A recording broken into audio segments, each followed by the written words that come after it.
just like to start out by saying that Friday, a 12-year-old boy committed suicide down in Colorado Springs. His peers kept referring to him as a racist. You're a racist, you're a racist, you're a racist. And finally, that little soul, he couldn't take it anymore, so Friday morning he came into school. He proclaimed that he wasn't a racist, and he walked outside of the school building and shot himself.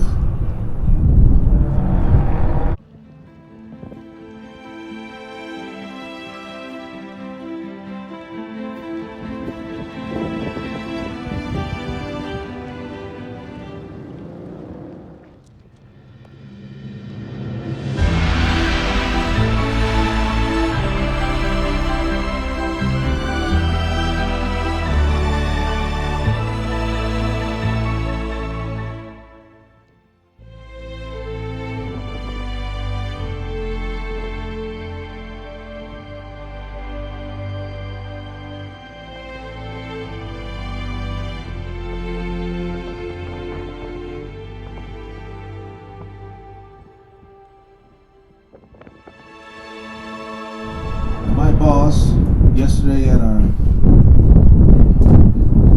director's meeting, who was a tank commander, he'd been on the SWAT team and been a detective for the El Paso County Sheriff's Department, broke down in tears. This racism thing is real in this country. I was born and raised in the South, saw all that racism. But as my boss would say, he was a cop too. He never behaved in the manner that he's seeing cops behave today. He spent his whole career and never pulled his service revolver. He talked his way through things. He told me he had to use his taser a few times, but he never pulled his service revolver. This new revolution must start in the heart that would lead to reconciliation and not revenge.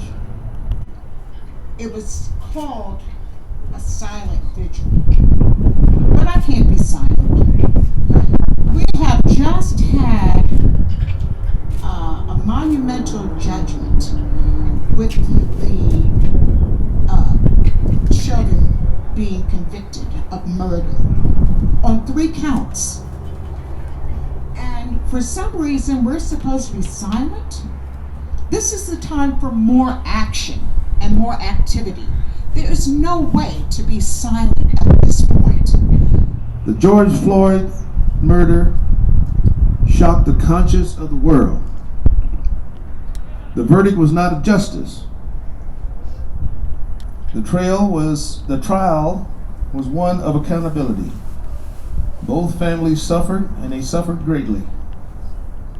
Racism is transferable and transmittable. I know we're supposed to be celebrating and appreciating the police, but that did not end anything when that conviction came down.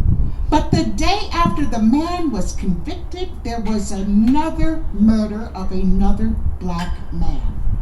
So now we have to ask, what is policing supposed to be about? There's actually 2 tracks of policing in America. There's the track for the whites, and there's a track for the blacks. We are being hunted and killed without having a weapon. And so now we're hurting.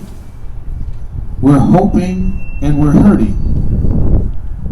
We're hoping that the posterity of the former slave masters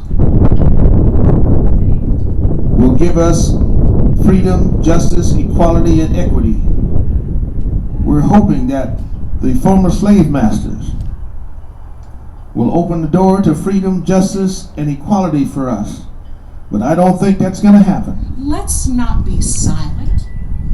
Let's not close our eyes and close our mouths. Let's keep agitating for change. Maybe what we don't need is a police department, but a department of public safety. I thank you so much for listening, and let's see if we can't keep moving forward with something more positive than this. We must live together as brothers, or we will die together as fools. Thank you very much for listening. God bless you, and good day.